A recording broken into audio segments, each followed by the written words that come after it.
Linebackers, Dick Butkus and Mike Singletary, along with your hosts, Jeff Joniak and Tom Thayer.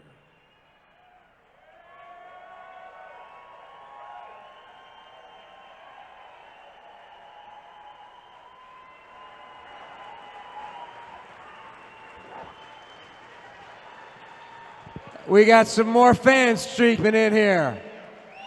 I like it. Good morning. We got the Hall of Fame middle linebackers. -1. Brian Urlacher regrets his unavailability, under the weather, so could not make it. Otherwise, I think for the first time, the three of these guys would have been together at the same time. Good morning, Mike Singletary. Good morning, Mr. Butkus. How are you guys? You guys have microphones. Tom Thayer's going to lead us off. But before you do, I got a little prepared statement about what the middle linebacker meant in Bears football. So first of all three of these guys that we were going to interview, the Hall of Fame middle linebackers, defined by intelligence, toughness, instincts, and dedication, all with iconic hits, interceptions, forced fumbles, fumble returns, carrying on the legacy of the cornerstone position in Bears football lore. It started here, it continues here. Bill George, advised by George Connor, to back up after quarterbacks kept throwing the ball over his head, and he didn't like it. That became the position that is uniquely Bears, uniquely Monsters of the Midway. I think everyone would agree. Yes, there's been a lot of great positions, but middle linebacker defines the toughness of this football team. Big Tom? Mr. Butkus, I've always wanted to ask you this question. I have a dog, his name's Ernie, I go to the dog park, and every time I go to the dog park, I hear someone yelling Butkus. Did you ever meet Sylvester Stallone before they made the movie Rocky when he came out with the dog named Butkus? Yes, I met Sly over there at Universal one day, and he was walking through, and I says, "Hey, what's with the dog, man?" You know, and I says, he says, "Well, he's going to be in the other one too, so he's going to put him in 2 movies." I said, "Well, where's the residuals at, man?" You know, and he just laughed. So he's not the only one. I've had a number of people come up and do that. That's the unique thing about the Bears is that we have so many great players in the history of the Bears. You can tell people, you can just say one name. You can say Singletary, you can say Butkus, you can say Urlacher, Plank, Fensick, and everybody knows who you're talking about. So it's always something that you kind of wonder in the history of, here this great movie, and it's kind of an honor. I would say it's a huge honor to have such a well-known name that they can name a dog after you, and you go on and win Picture of the Year. Well,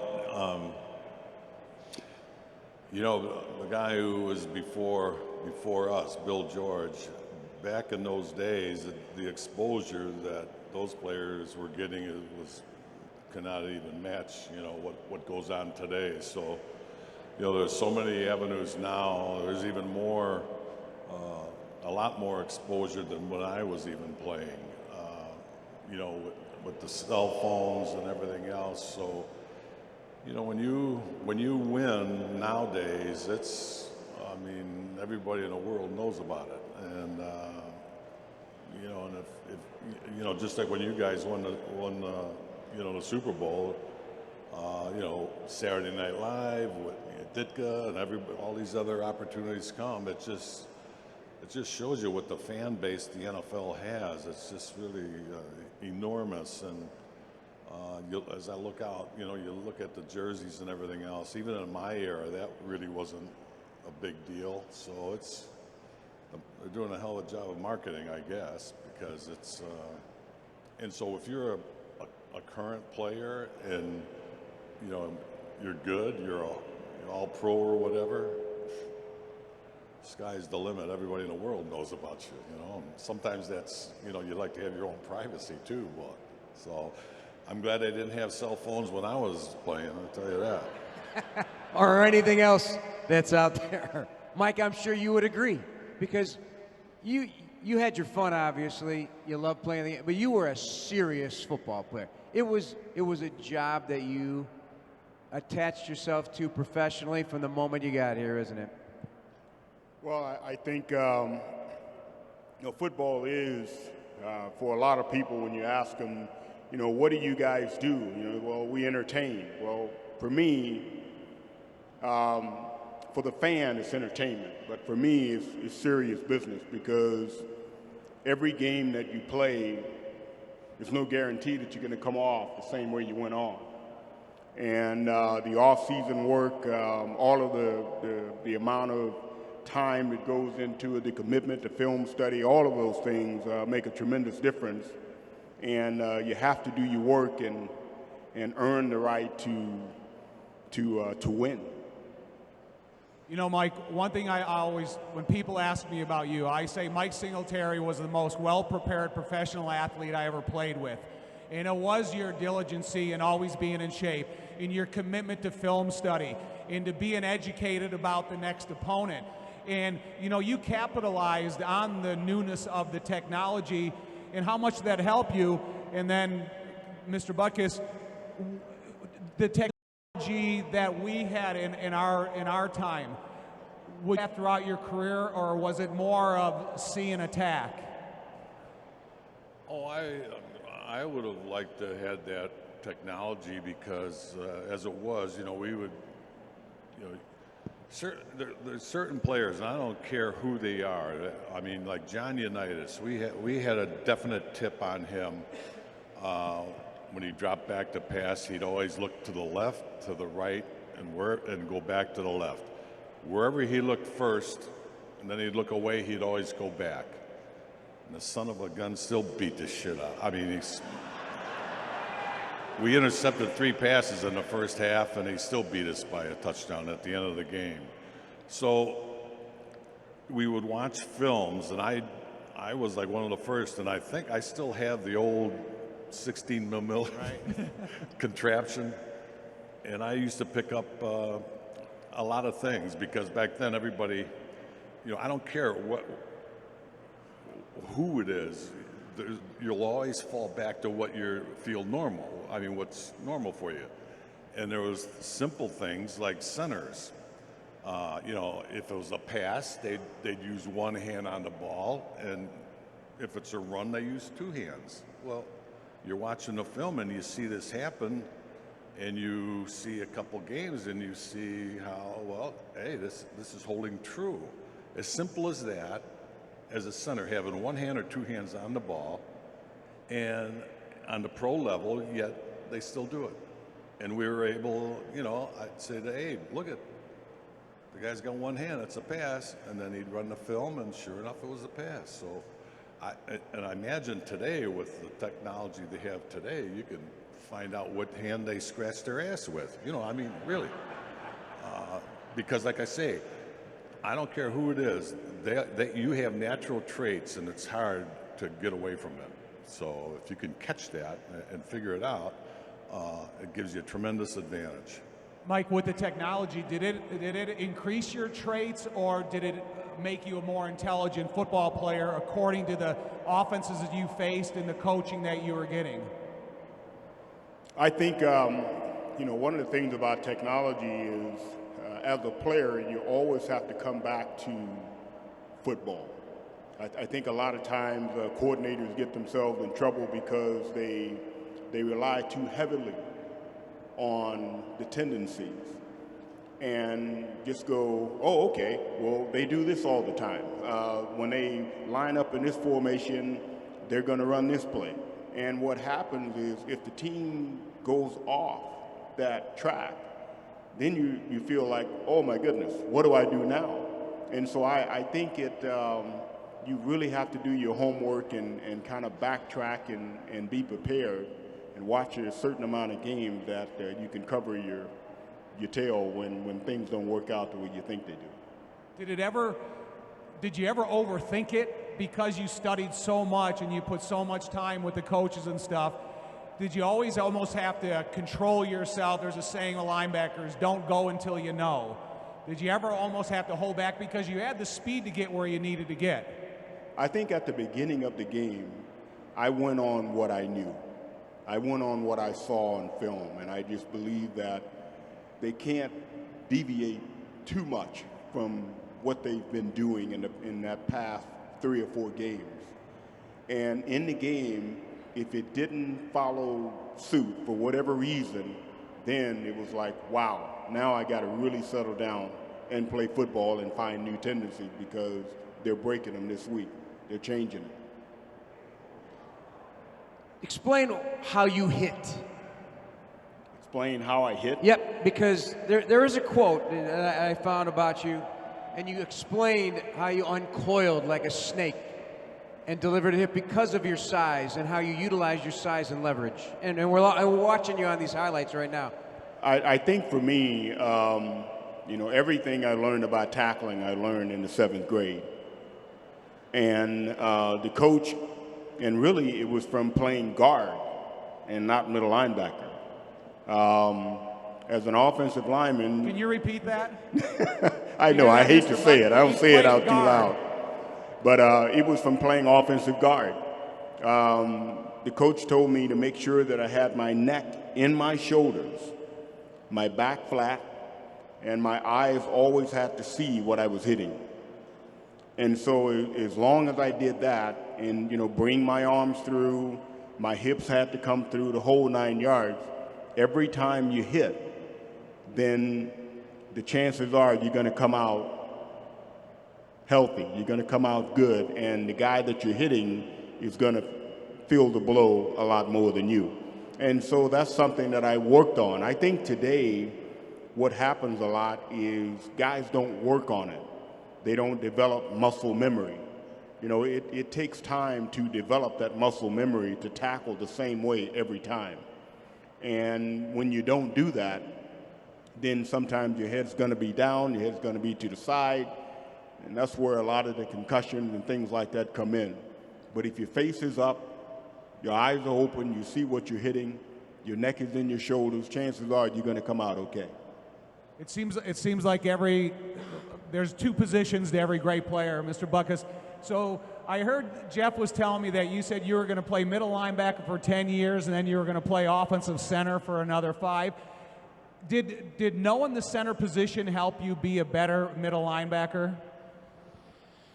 Oh, I don't know if it was that big of an advantage.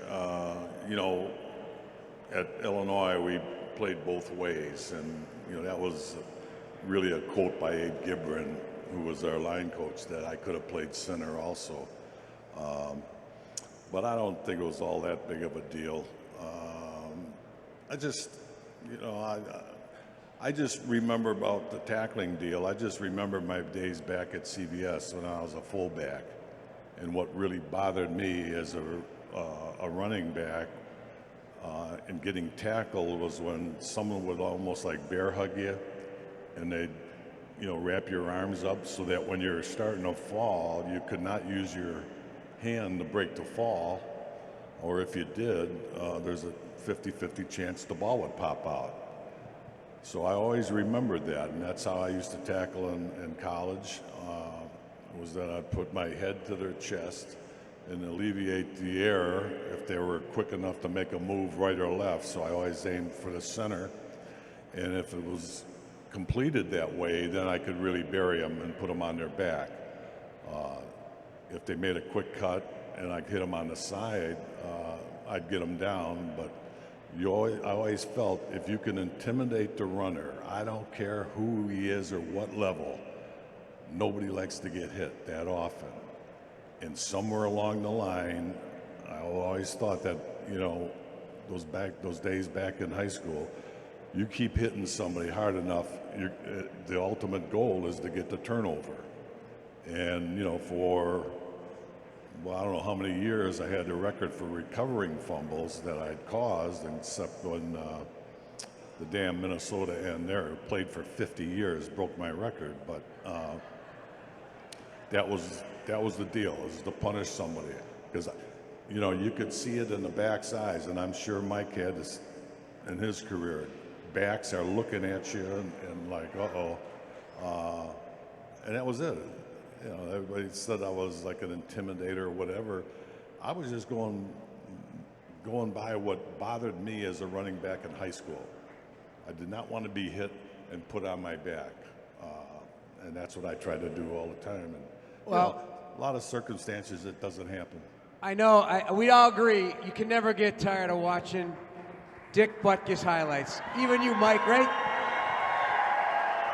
I mean, honestly, Tom and I the other day, we put it on. I put it on, we was up at Hallis Hall, and I'm like, will you just look at how damaging of a tackler he is. You just blew through people. I mean, it makes you stand up and go, wow.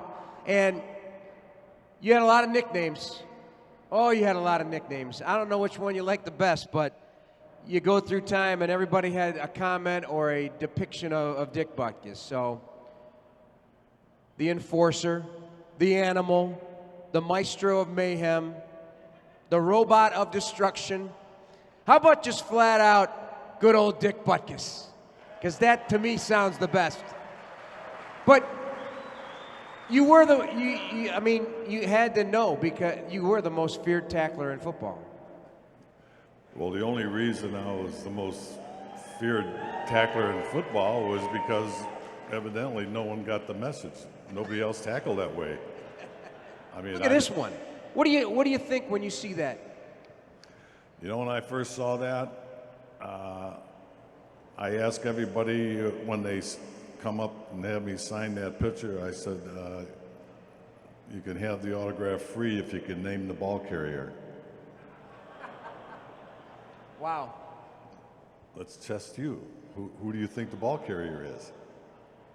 I'm going. And I'm going to the guy on the right. This picture is really, I mean, clear. I mean, the other ones, the actual 8x10s, let me just tell you, I've asked about a good 200 people, let's say, to be conservative. And maybe 3 guessed the guy in the back. You can see the ball, so we know who it is here, right? Huh? Right here, right? Well, yeah, but who is he? Oh, who is he? Who is Who is he? I don't know. Who is it? What the hell am I? No, not Taylor. That's the obvious. It's not Paul Horning. Is that a question, or are you asking? That would be one of my answers in a high school test. Just I write something down and hope I got it right. No. Any? Grabowski, Anderson. Who? Anderson, Grabowski. Grabowski. That's Jim Grabowski. Well, what do you think when you see that, Mike? Oh, to answer the question, 3 seconds after that shot, I was like this. Yeah, but you got 5 guys pushing on you. That's a win.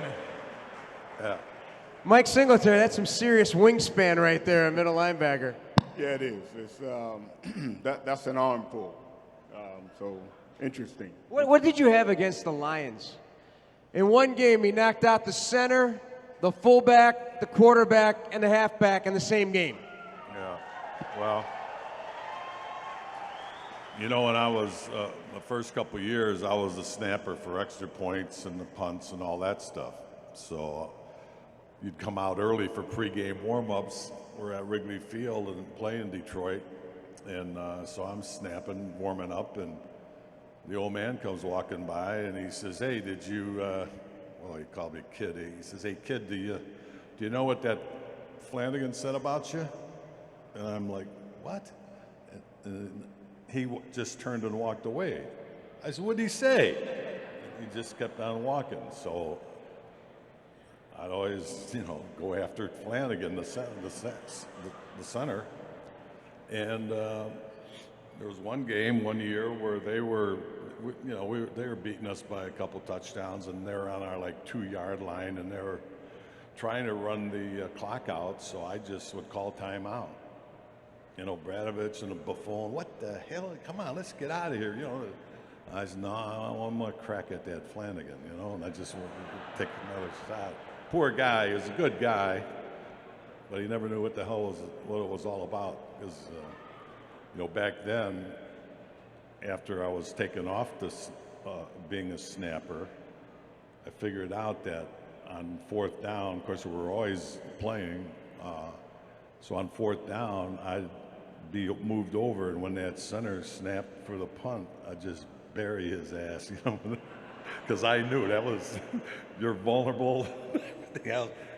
So then they start devising plays and see what happens when they got to start messing around on how to keep me from hitting the center. It throws everything else off also. So there was always a rhyme and a reason that I did a lot of things, and a lot of it came naturally, and a lot of it I made up. You're very quotable because you're a very good interview. You've got your acting background. You're an entertainer at the same time as a football player. But everybody had a quote about Dick Butkus, and one of your teammates, Doug Buffone, the late Doug Buffone, who probably one of the most underrated Chicago Bears around, a rugged player. That says a lot right there. Thank you, Lord, he's on my side. When you used to hear these quotes or these things said about you, what'd you think of it? And what do you think of it now, all these years later?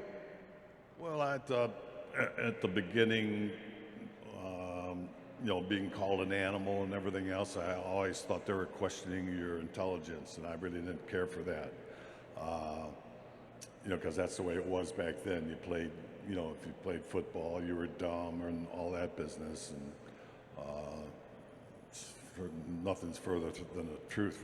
I mean, so I don't know. It's kind of a compliment or whatever. It just tells me that it's a reassurance that people are understanding what I'm doing on the field. Like I always said, the fans in Chicago, they're smart fans. They know what the hell's going on. Rather than like go to LA, the Coliseum, and it's, you know, who's to be seen and all that stuff. But no, I guess it's a tribute to be an animal. I guess. I don't know. I give a shit now. I'm over past that stuff now. Mike, your introduction to the Bears. I remember reading the paper. I was younger, and they just drafted this Mike Singletary, middle linebacker.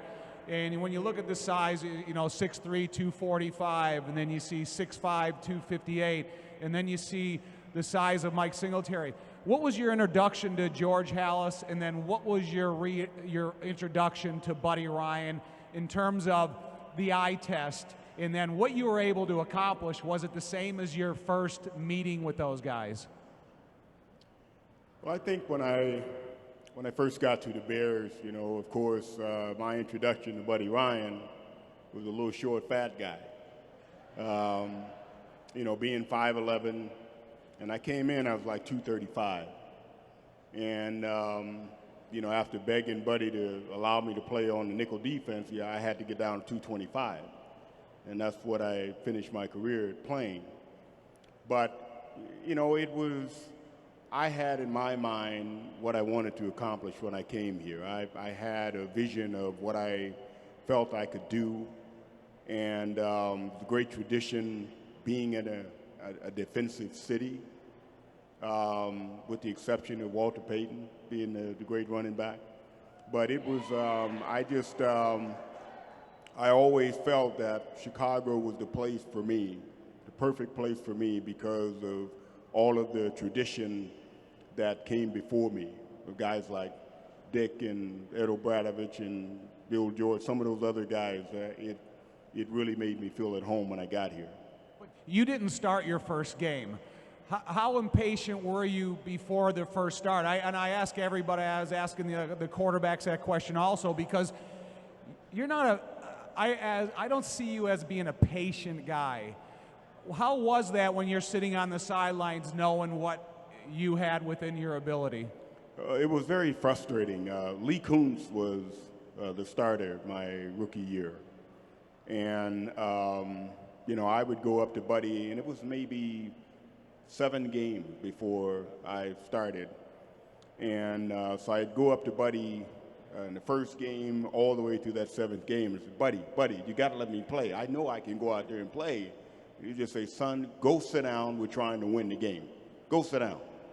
And so that was very frustrating. And by the time I had a chance to get out there, it was a good feeling, a chance to express myself. What about your first start? How was that? Was it air free? Was it a tough film session the next day? Because I talked to everybody how, you know, in our offensive meetings, Coach Ditka would run the projector, and your meetings, Buddy Ryan would run the projector, and they weren't always really complimentary. How was that first film session with your peers? The first film session after my first game, we were playing against Kansas City, the Kansas City Chiefs, and the Kansas City Chiefs had a running back named Joe Delaney. And Joe Delaney was tearing up the league. He was gaining like 150 to 200 yards a game. And Buddy would just run the film back and forth and say, what do you think? You're getting your first start this week. Can you stop this guy? And so he's running the film back and forth. When we finally got to play the game, Kansas City loved this trap play they had. And on the trap play, Dick, you know you got to hit it when it's there. And they ran it one too many times. And I caught him just right, and I hit him. And, you know, he was out of the game. He came back in a couple of series later, and they ran the same play. And that time, I knocked him out of the game for, you know, the rest of the game. And when I got on the bus, you know, Buddy didn't say anything when I passed by him. He just touched me on the leg and said, you showed me something today. That was it. That's all he ever said. That's a great compliment. Dick, do you remember your first start? And then who ran the projector when you guys were doing evaluations of your performance? Oh, it'd be George Allen was our defensive coach at that time. And can you believe we played for the same coach? That was my first head coach in the USFL, George Allen. Well, George was here my rookie year, and then that was it. He went on to the Los Angeles Rams. I had lunch with George every Friday my rookie year, and this other guy, Vern Buell, who was, you know, back during the draft in those years, we had babysitters. When you'd go to the All-American weekends, both leagues started, you know, bidding for players. So Vern was hired by George Allen to keep an eye on me and keep the American League guys away. So we would, when I got with the Bears, we'd have lunch every Friday at the Golden Ox on Clybourne there. And really kind of took me under my wing, and I really learned a lot from him. And his whole thing was his practices. I don't know when it was with you, when you were with him, but he would have a list to go over the defensive team, and it could have been three questions and answers, or it could be 25.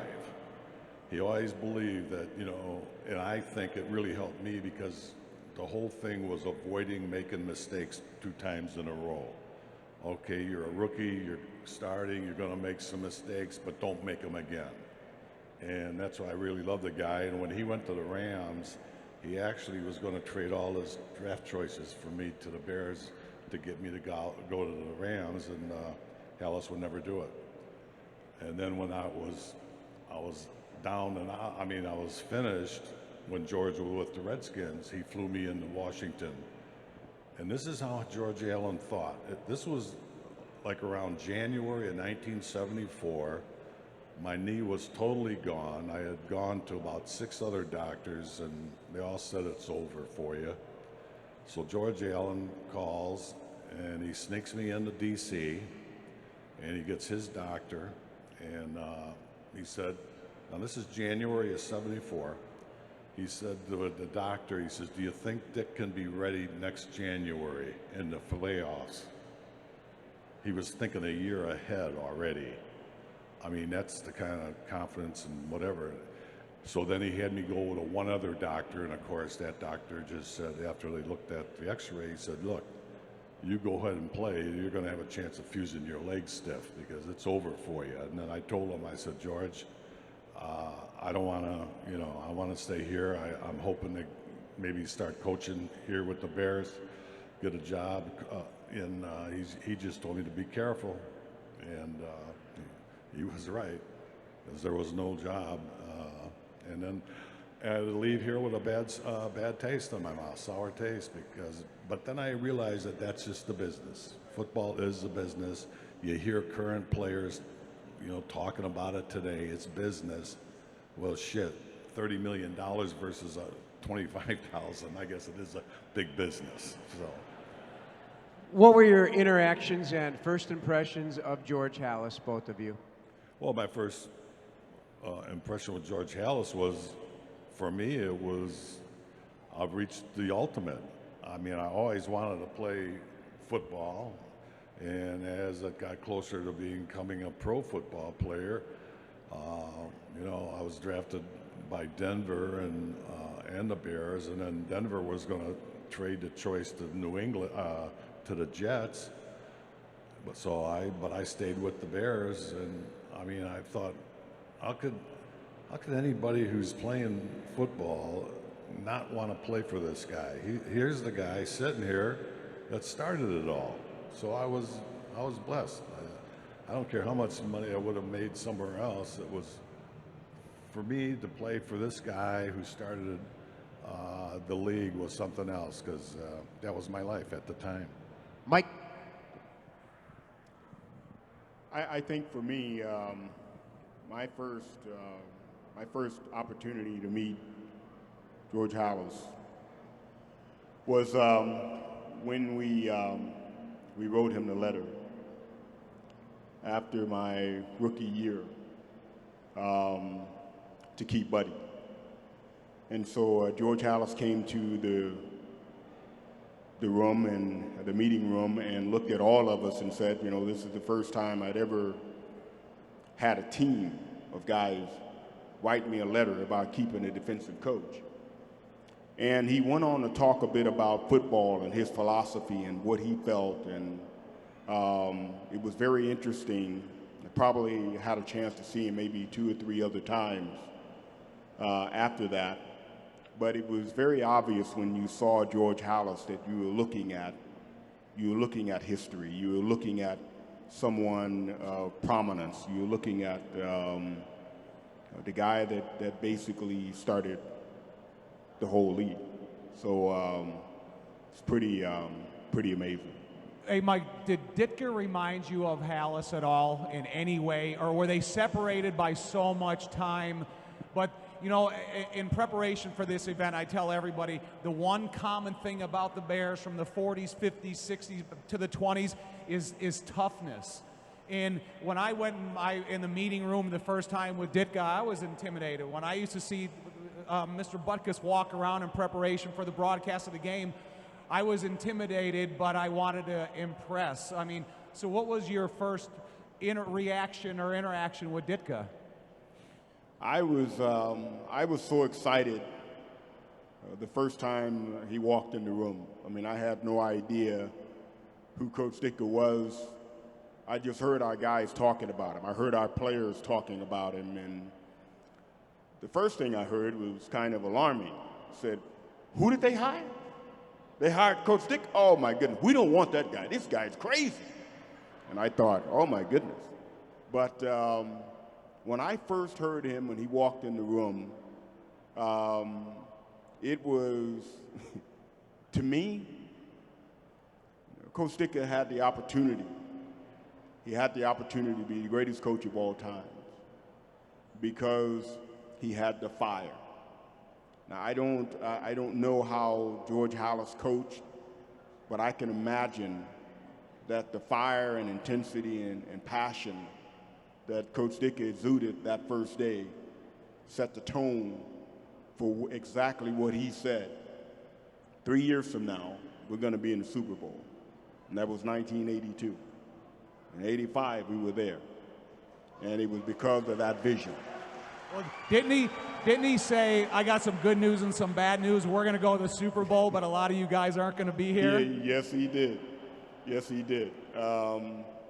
He said it, and the very next day, you saw the door revolving of guys that sat in that room after Coach Ditka had talked, and they were like, this guy's crazy. Oh, that guy, he doesn't know what he's doing. You know what? you didn't see him very long. That door was revolving so fast. We were getting players that were buying into his vision, buying into the Bear mentality of toughness and intimidation and just sheer a will to win. That's what he talked about the Super Bowl, and we had a chance to live it. Which led to that NFC Championship game to get there. And let's roll some highlights of that because Eric Dickerson was a thorn in the Bears' side for a bit, and Buddy Ryan said, hey, listen, 50 yards, 3 fumbles, and your big stop here. Talk about that game and about this play. Well, the interesting thing about that game is the Rams and Eric Dickerson were just coming off a great week that past week against the Cowboys. And Eric Dickerson, I think, had maybe 200 yards against the Cowboys, over 200 yards. And so I'm sitting in the room that night, and one of our players come in from talking to one of the Rams players, the offensive lineman, saying, hey, your defense ready? Because Dickerson's ready to run. He got 200 yards last week. He's going to get 200 tomorrow. And when we heard that, we just kind of looked around the room, and it got real quiet, and it got real hot. So the next day we went out, we were ready to go, and it was a great day, and it was a wonderful day because toward the end of that game, it started to snow. And to me, that was a sign from God saying, way to go. That seems to happen for Bears championship games, right? Don Pearson, and I invite everybody to go get the Bears Centennial Scrapbook. Don Pearson and Dan Pompei, both Dick McCann, Hall of Fame award-winning writers that covered football their entire careers. But after that game, Don Pearson wrote, the snow that started to swirl around Soldier Field late in the game was only confetti sprinkled by George Halas. So, very aptly put. You know, when I watch highlights of both you guys throughout your career, you know, the defensive tackle position is huge to the flow of the middle linebacker position and the success. I was teasing Ming McMichael last night when we used to walk out the locker room doors before kickoff, and he'd say, okay, Hamp, let's go out there and get Singletary another Pro Bowl. And can you guys talk about the defensive tackles, Mr. Butkus and Mike, just the defensive tackles that you guys played with that were kind of instrumental in the success of that position? Well, when I was playing, you know, we had the old real 4-3 and sometimes an over and under. And that's not only the tackles, but the defensive ends can help you out because usually if it's an even man set or a 4-3, Green Bay used to run the sweeps all the time, and what would happen, Forrest Gregg would come out, slide out, and try to seal you off. So if your defensive end could just hold them for a second, I can get by them. But I remember in a film session, Abe Gibran was running the projector, and it was an end sweep, and I made the tackle, but then, you know, he ran the play back. Gibran runs the play back, and then he starts to run it forward. He says, Obradovich, look at yourself. And Ed he beats a crackdown from the tight end, and the guard is pulling and hits him, and his helmet starts going sideways, and then the back comes and hits him, and then the lead back hits him like that. And there's nobody there, so I made the tackle, you know, like, great play, but this, now, God damn it, Obradovich, look at yourself. You tell him, he'll tell that story, he tells it all the time. But that's the way the defenses were geared, and is to try to keep you clear. Sometimes it works, sometimes it doesn't, but it's important to have some guys up there that, you know, it's kind of a sacrifice, and you've got you know, we used to have a call tight and a wide, and, you know, they're giving themselves up to cover one hole, but we want you also to carry the offensive guard with you. Either way, tie them up so they're not slipping out going after your linebackers. So they were, you know, I didn't have that many Pro Bowlers in front of me. You had Obradovich and Doug Atkins there for a while, but the other guys, you know, surprisingly enough, they did a pretty good job. Doug Atkins was a big bad man. Doug Atkins was probably the closest man to Superman that I would say. Played with him my rookie year. He never worked out. If that guy would have trained properly, they would have had to ban him from the league. I firmly believe that. He was unbelievable. And you know the funny thing, he used to tip that Tennessee whiskey a little bit, and then he knew that Hallis was in Phoenix at the Wrigley Building there every February. Coach Hallis would go there for his vacation. And Doug used to, after a couple of drinks, he would call there and just bitch at the old man about salaries and everything else. And so the old man, you know, never said much. So now the expansion comes, and Doug ends up in New Orleans. So Doug quits drinking. He starts working out. He's having a Pro Bowl year. And here comes, he's going to play against the Bears. He said, I'm going to play until I get a crack at the Bears. And Randy Jackson was the tackle would have been over him. And he was shitting a gold brick all week long. God damn it, and Doug pulls a hamstring or something the game before. So here he is we're in New Orleans, and here's Doug on our sideline, half in a bag, you know, and he just missed his opportunity, and that was the end of his career. But he was, without a doubt, closest guy to Superman. Stronger than all get out and never did anything. They claimed one night before a game he had 36 martinis and 2 cases of beer. Well, Mike. And I believe it. I believe it. You've had some defensive tackles that are kind of, you know, got their own personalities too. Well, Steve McMichael and Dan Hampton, I just remember those guys getting on a plane, and normally they sat behind, they sat in front of me, I sat behind them, and I had to listen to them all the way where we were going, whether it's Detroit or Tampa. Yeah. We got the little short fat guy. We got to protect him all the time. Dan, how do your knees feel? You know, hey, Buddy's always talking about, hey, Samurai, great play. You know, it's like, I'm tired of this guy.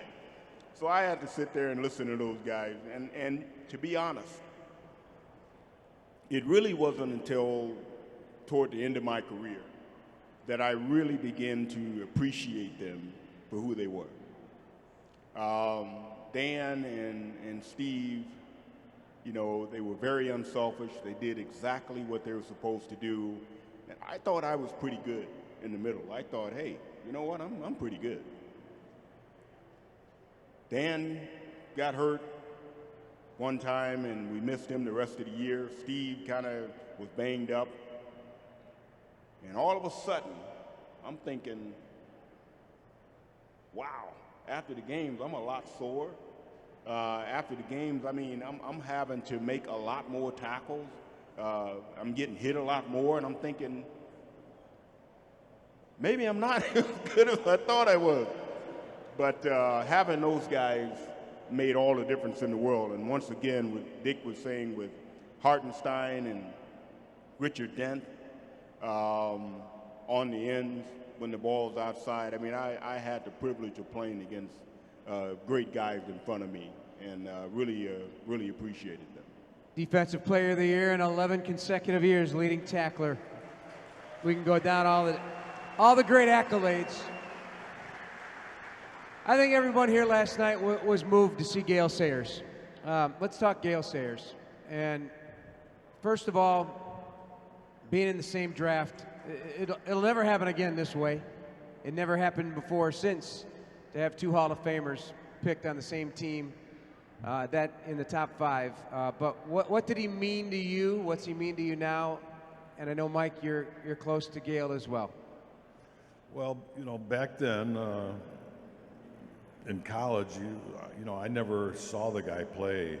Like now, there's so much, like I said before, so much exposure with all these games.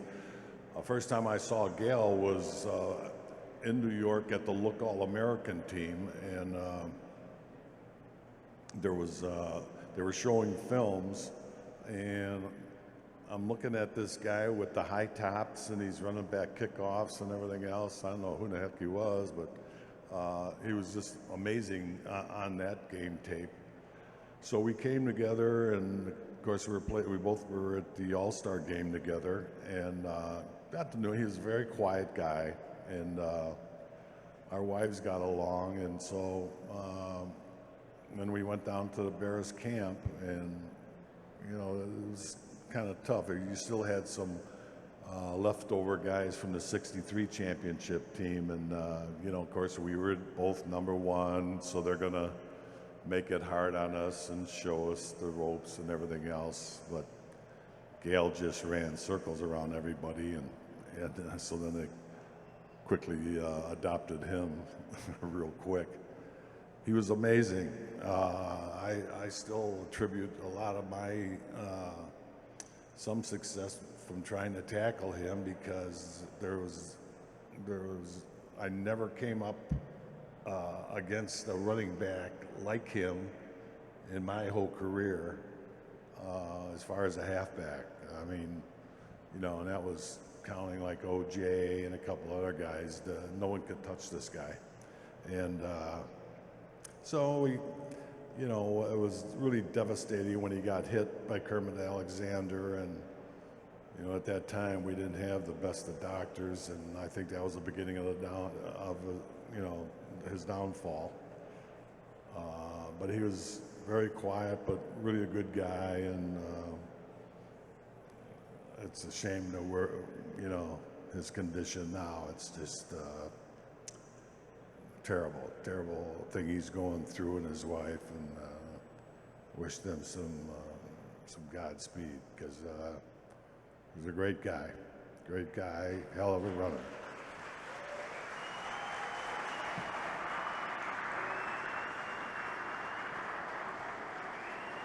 Mike, your thoughts? You're a very introspective individual, so I know you're thinking about it right now. Yeah, I just remember meeting Gale, and we met, several times, and just having the opportunity to talk with him. Obviously, his career was already past, but I know that from talking to him that he was a very deep thinker, and to see what I see now, it's amazing. Someone that is so beautiful and gifted and talented as a player, and later in life to have that happen to him is really, I know it's tough on everybody. It's tough on his teammates, former teammates. It's tough on the league.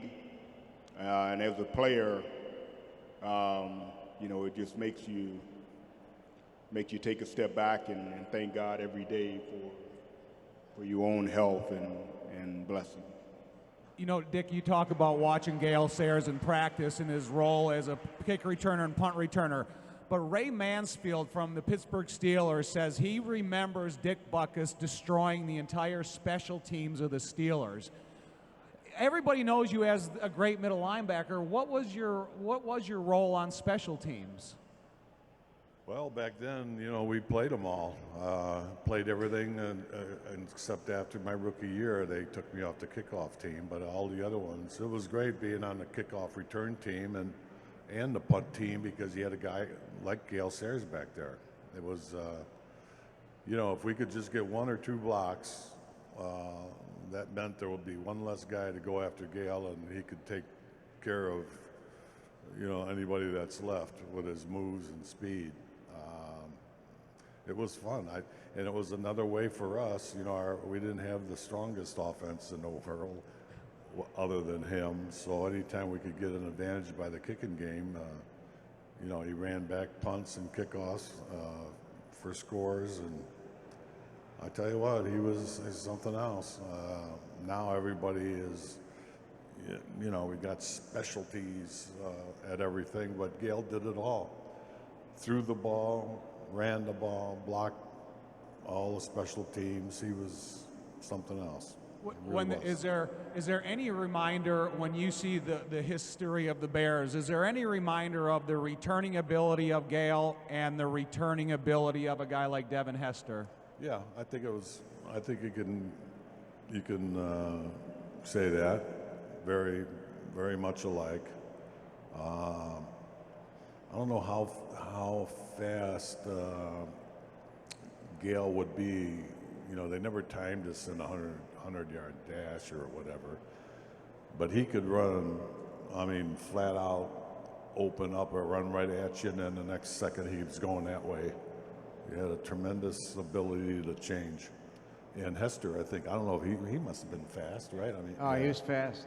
What did you never got timed at the 40 coming in in those days? 40-yard dash, you guys didn't No. get timed? And Unless Mike, you did, right?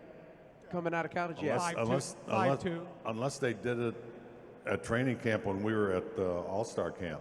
But my sophomore year, they never timed us. Well, I know a guy did run fast.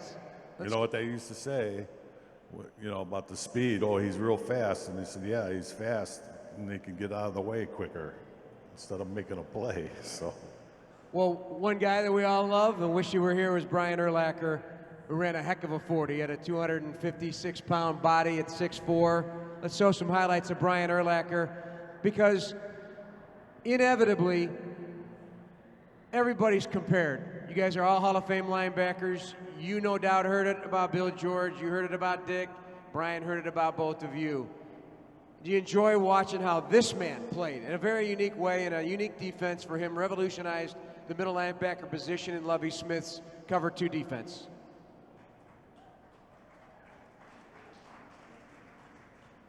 Do you enjoy watching Brian in his career? oh yeah, yeah. You know, and you know, I just laugh when you start having contests to who's the best. It's really who's the best at that year that he's playing right now, and in that league, he was the best. Now, you know, how could you measure him against Bill George, or me against Mike, or Mike against Urlacher? You know, it's all bullshit. I mean, during that time, you know, during that time that you were playing, he was the best. That's what I would say about all of us. Same thing during that time. So many variables to try to say, well, wait a minute, maybe you could play. You could say you play in each era. You're good enough to play in each era, but to say, you know, to claim that you're the best, you're talking a lot of football to try to say you're the best.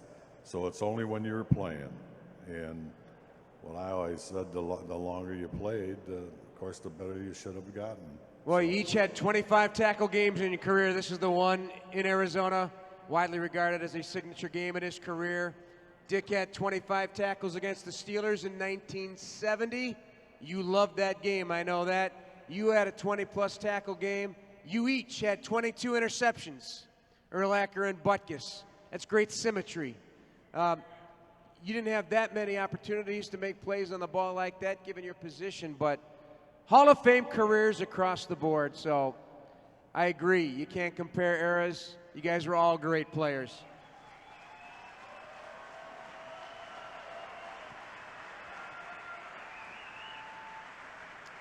Was that your signature game? That was our only win.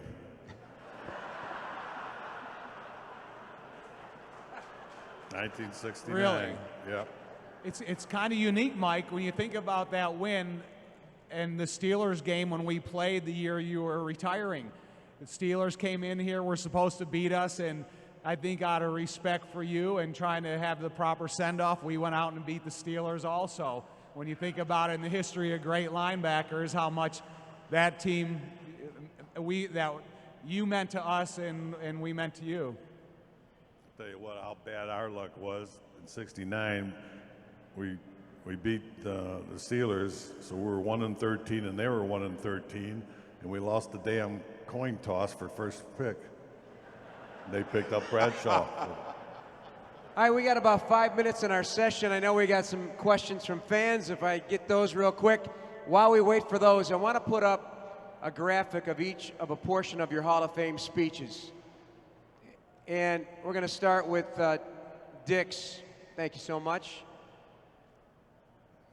I consider being inducted into the Pro Football Hall of Fame as the top of my dream, for only on the top can I see the whole view, and I can see what I have done and what I can do from now on. So that's in the 70s. Did it resonate through the rest of your life? After being on top and seeing what you can do from now on, did you feel like you've squeezed a lot out of this life post-football? Well, I think so. Since then, I always felt, and when I got involved with the Butkus Award 35 years ago, we have had something put on the name, under the winner's name, is that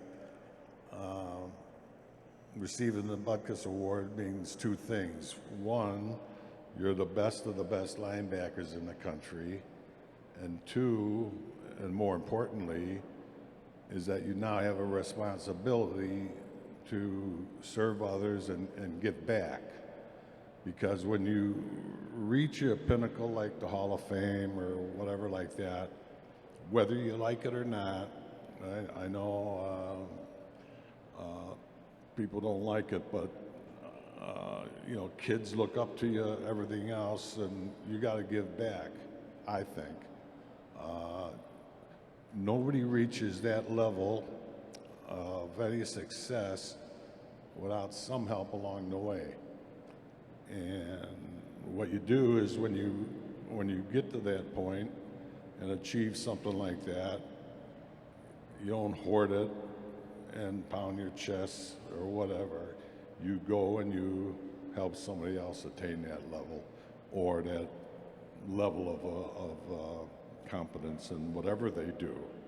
So really that's, and I think that has happened with a lot of the players that have won the Butkus Award. A lot of good guys that are giving back, and you got to understand, whether you like it or not, people look up to you, and you got to, represent yourself well. All right, Mike Singletary, I was at your induction. It was one of the most inspirational speeches, forget Hall of Fame or otherwise, that I've ever witnessed. It gave me goosebumps. But here, I broke it down a little bit about the men who impacted you. If you could talk about this a little bit. I just feel, very fortunate. First of all, coming to Chicago, obviously it was a part of my destiny. To come to a city that's first of all a defensive city, as I said before. It's the black and blue, monsters of the Midway, a lot of things I didn't even know when I got here. And then to have the opportunity to be coached by Buddy Ryan, who's a defensive-minded guy, and at the same time was very tough on me for all the right reasons when I first got here. That helped develop me in a whole new way. And then, of course, Coach Ditka, with the leadership and the vision that he had. And then after Buddy Ryan leaving, Vince Tobin and Dave McGinnis. Dave McGinnis really became a friend of mine that helped me at a different part of my career. So I just feel very fortunate that it just seems as though the Lord just kind of continued to put great men in my life to help either show me the light or light a fire in me to help me go to the next level. All right, we have only time. I'm going to use one of these questions. From fan from Oak Park, Jamie wants to know the best prank you or a group of teammates ever played on another teammate or coach. Best prank. The best prank. These guys aren't pranksters. They They're got not pranks pranksters. pulled on them. Oh, I guess the best prank that I pulled on Doug Buffon was down at training camp in Rensselaer, Indiana, when I set his door on fire after a team party. And I claimed that I didn't do it. And it was him and Ross Brubacher were rooming together. And they said, you know, nobody saw me do it. So I said, whatever. And so yes, we know it was you because we went in the bathroom there, and in the garbage there was some tobacco in there, chewing tobacco. So, but they never could prove it. And and Ross Brubacher ended up being an attorney, you know, and he's giving me this shit about. And I'm saying it's statute of limitations, buddy. So that was the perfect thing. It was funnier than hell. How about you, Mike? All right, I'm going to be boring on this one. I never pulled a prank on anybody because I didn't like pranks. And I didn't like pranks because, you know, I didn't want to be surprised. I didn't, you know, guys pull pranks on me from time to time, but I just never pulled a prank on anybody else. I just didn't. All good. All right, one last thing before we go, and thank you so much, everybody. Thank you to these guys. Let's throw up Brian Urlacher's Hall of Fame speech as well, a portion of that, if we can, the graphic, because I think it says a lot. The most coveted position in pro football for a defensive player is to play middle linebacker for the Chicago Bears. Just think about it, the history of this position, unmatched by any other team. Would you guys agree? Absolutely. Well, I guess I would say so. People would probably argue with you about the Steelers linebackers, but I don't think so. You got that right. Mike Singletary, Dick Butkus. Thank you so much, everybody. Give him a hand.